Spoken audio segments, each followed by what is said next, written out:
नमस्कार, बहुत स्वागत है आपका BS टीवी देख रहे हैं आप। आपके साथ मैं हूं कृतिका मिश्रा और बुलेटिन की शुरुआत करेंगे खबरों के साथ, जहां मध्य प्रदेश की राजनीति में अब नर्मदा मैया की एंट्री हो गई है। कांग्रेस ने नर्मदा सेवा सेना का गठन किया है और इस सेना के कार्य की शुरुआत नर्मदापुरम में नर्मदा आरती के साथ शुरू होगी। आपको बता दें कि नर्मदा सेवा सेना में सम्मिलित होने के लिए पूर्व मुख्यमंत्री कमलनाथ ने CM शिवराज सिंह चौहान को भी आमंत्रित किया है। नर्मदा सेवा सेना के जरिए अभियान से सदस्यों को जोड़ा जाएगा। नर्मदा सेवा सेना 28 विधानसभा से होकर गुजरेगी। आपको बता दें कि नर्मदा सेवा सेना के जरिए अभियान से सदस्यों को जोड़ने का प्रयास किया जाएगा। कांग्रेस ने इसकी आज से शुरुआत कर दी है। 28 विधानसभा से ये होकर गुजरेगी। आपको बता दें कि मध्य प्रदेश की राजनीति में अब नर्मदा मैया की एंट्री हुई है और ऐसे में अब कांग्रेस की ओर से यह अभियान चलाया जाएगा। सेवा सेना अभियान का आज से ही आगाज हो रहा है। नर्मदापुरम से इसकी शुरुआत होगी। नर्मदा की आरती के साथ ही यह अभियान शुरू होगा। आपको बता दें कि नर्मदा सेवा सेना के जरिए अभियान से सदस्यों को जोड़ा जाएगा। 28 विधानसभा से नर्मदा सेवा सेना होकर गुजरेगी। मध्य प्रदेश की राजनीति में अब नर्मदा मैया की एंट्री हुई है। आज से शुरू होगा नर्मदा सेवा सेना का अभियान। आज से मां नर्मदा की आरती के साथ ये अभियान शुरू होगा। आपको बता दें कि नर्मदा सेवा सेना के जरिए लोगों को जोड़ने की कोशिश की जाएगी। 28 विधानसभा से होकर ये नर्मदा सेवा सेना गुजरेगी। आपको बता दें कि मध्य प्रदेश की राजनीति में अब नर्मदा मैया की एंट्री हुई है और इसी पर ज्यादा चर्चा के लिए हमारे साथ बीजेपी प्रवक्ता राजपाल सिंह सिसोदिया जुड़ गए हैं। सर, बहुत स्वागत है BS टीवी में। साथ ही कांग्रेस का पक्ष रखने के लिए सिद्धार्थ सिंह हमारे साथ जुड़ गए हैं। सिद्धार्थ सिंह जी, बहुत स्वागत है आपका BS टीवी में। जी नमस्कार। सिद्धार्थ जी, सवाल पहला आपसे ही, नर्मदा मैया की अचानक कांग्रेस को याद आ गई? अचानक याद नहीं आई। इससे पूर्व में भी कांग्रेस ने कई बार मुख्यमंत्री जी को चिट्ठी लिख के माननीय कमलनाथ जी ने इस पे आगाह किया कि उसके अंदर जो अवैध उत्खनन चल रहा है उसको रोका जाए, क्योंकि उसकी जो सहायक 21 नदियां हैं वो कहीं ना कहीं प्रभावित हो रही हैं। आप देखिए किस प्रकार से आज सतपुड़ा वैली है जो वो सबसे ज्यादा अगर उसका प्रभाव पड़ता है तो नर्मदा का उस पर पड़ता है। और आप देखिए उसको शराब और नशे के कारोबार से इसके सांस्कृतिक विस्तार को भी क्षति पहुंची है और फॉरेस्ट धीरे धीरे उजड़ता जा रहा है। और आपने देखा किस प्रकार से वहां पे वृक्षारोपण की बात की गई और वृक्षारोपण वहां पे जब देखा गया, वहां पे सर्वे कराया गया तो 0 निकला। तो कहीं ना कहीं ये जीवनदायिनी जो नदी है हमारी नर्मदा माँ है, उसको कहीं ना कहीं क्षति पहुंच रही है। राजपाल जी, आज से सेवा सेना निकालने की कोशिश निकल रहे हैं, अवैध उत्खनन हो रहा है। जी नमस्कार। राजपाल जी, आप तक आवाज पहुंच पा रही है मेरी? हाँ, पहुंच रही है आवाज। राजपाल जी, नर्मदा सेवा सेना निकालने की बात की जा रही है और यदि आपने सिद्धार्थ जी को सुना हो तो वृक्षारोपण जब सर्वे कराया गया तो वहां तो शून्य दिखाई दे रहा है। आप लोगों को नर्मदा मैया की चिंता नहीं है? ये चुनावी हिंदू है जी।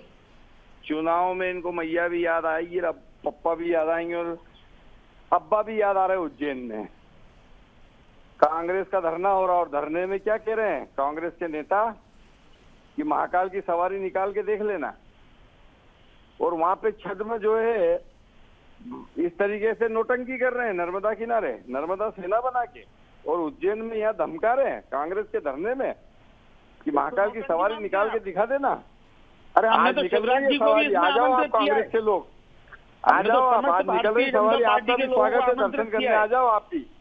आप भी पधारो सिद्धार्थ जी, दर्शन करने महाकाल बाबा की सवारी निकल रही है। आप भी ये यात्रा में पधारो, हम तो महाकाल जाते हैं। और कुल मिला के जब चुनाव आता है, जब चुनाव आता है, जब आपको याद आता है, इस पे आपत्ति है।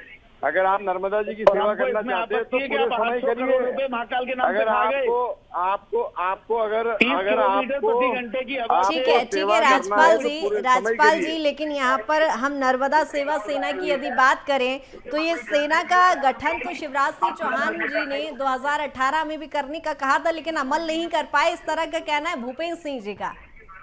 देखिए चुनावी जो है ये इस प्रकार का फकूबा है ये कांग्रेस का। चुनाव के समय इस प्रकार से करते हैं ये, और चुनाव के समय में छद्म हिंदू वेश धर के मतदाताओं को लूटने लुभाने आते हैं। पर मतदाता मध्य प्रदेश का समझदार हो चुका है, वो इस प्रकार से सुंदरकांड की आड़ में कांड करने वाले लोगों को सत्ता से दूरी रखेगा, भले ये कुछ भी कर ले। सिद्धार्थ जी, चुनावी हिंदू बता रहे हैं आपको। 20,000 फाइलें जला दी। कांड तो आप लोग करते हैं, कालों के काल महाकाल को नहीं छोड़ा आपने। 800 करोड़ रुपए खर्च करके साथ साथ सप्त ऋषियों को धराशायी कर दिया। जो जिनके वंशज हैं हम लोग, हमने अपने सप्त ऋषियों को नहीं छोड़ा भाई। आप कैसी बातें कर रहे हैं? आप लोगों से तो कालों के काल महाकाल नहीं बचे, और आप नर्मदा सेवा की बात कर रहे हैं। 1 करोड़ वृक्ष लगाने की बात करी थी शिवराज सिंह जी ने, वहां 3 वृक्ष नहीं मिले हैं। राजपाल जी, ये कहाँ घूम के आ गए पता नहीं, मुझे लगता है कि दूसरे प्रांत में कहीं घूम के आ गए। सिद्धार्थ जी बोल रहे हैं सर्वे कराया है हमने, इसके बाद हम बात कर रहे हैं, तथ्य उनके पास। इनके नेता फर्जी, इनकी नीति फर्जी, इनका सर्वे फर्जी, इनका सब फर्जी है। वहाँ जाके देखो नर्मदा किनारे कैसे लहरा रहे हैं, बड़े बड़े हो गए पौधे। बहुत बड़े हो गए। कहाँ सर्वे करके आ गए आप? कहाँ पे देख के आ गए? जाने का देख के आ गए आप? रेगिस्तान में, राजस्थान में रेगिस्तान में देख के आ गए मुझे लगता है। होशंगाबाद ठीक में है सिद्धार्थ जी, लेकिन लेकिन जब 4 महीने का वक्त ही बचा है चुनाव में, तो अचानक नर्मदा मैया की सफाई की याद आ गई, स्थिति की उनकी क्या कुछ दयनीय स्थिति है उसकी याद आ गई। उत्खनन तो लंबे समय से चला आ रहा है और सियासत का ये मुख्य विषय भी रहा है, ऐसे में अचानक से ठीक 4 महीने बाद ही याद आना। विगत आपको याद होगा जब पूर्व मुख्यमंत्री और प्रदेश अध्यक्ष माननीय कमलनाथ जी मुख्यमंत्री थे, किस प्रकार से हमने माफियाओं के खिलाफ कार्रवाई की थी, और वही माफिया आज फिर पनप रहे हैं। आपको बता दूं 1 लाख से ज्यादा अभी वृक्ष काट दिए गए हैं, 1 लाख से ज्यादा, और उनकी अवैध पूरे वीडियो बनाए गए हैं। और आपने देखा जब रेंजर और डीएफओ पकड़ने जाते हैं तो अपराधी उनको मार के भगाते हैं, और वो सारे के सारे शिवराज जी के रिश्तेदार निकलते हैं। तो ये कहीं ना कहीं ये माफिया जो हावी है नर्मदा माँ के छलनी कर रहा है उनके सीने को, उसके ऊपर कार्रवाई करने के लिए इससे पूर्व में भी हम लोगों ने कार्रवाई करने के लिए माननीय शिवराज जी को पत्र लिखा था, पर उस पर कोई कार्रवाई नहीं की गई। बाकायदा माफियाओं को रिहा कराया गया। 3000 गाड़ियां, 3000 लगभग 3000 झूठे आरोप है। पीसी शर्मा जी नर्मदापुरम संभाग के प्रभारी थे, उनके बेटे सहित वो वहाँ शिफ्ट हो गए थे, पूरा रेत का अवैध कारोबार कर रहे थे, पूरा हिस्सा जो कमलनाथ जी को दे रहे थे। आपकी सरकार आई तो कार्रवाई क्यों नहीं की आपने? ये बोलने से नहीं होता है। बिल्कुल बिल्कुल बिल्कुल बिल्कुल यही बात हम भी आपसे कह सकते हैं कि आप भी 18 महीने सरकार में आए थे। देखिए जो चोरी करने वाले लोग हैं ना, हमने माफियाओं के खिलाफ कार्रवाई की, उनको जेल भेजा, आप लोगों ने उनको जमानत पर रिहा कराया। आपके जो चोरी करने वाले लोग हैं ना, आपने जिन को चलिए ठीक है, ये तो आरोप प्रत्यारोप की बात हो गई है। राजपाल जी, सीएम शिवराज सिंह चौहान को भी कमलनाथ जी ने आमंत्रित किया है, क्या ये शिवराज जी जाएंगे? राजपाल जी, आप तक आवाज पहुंच पा रही है?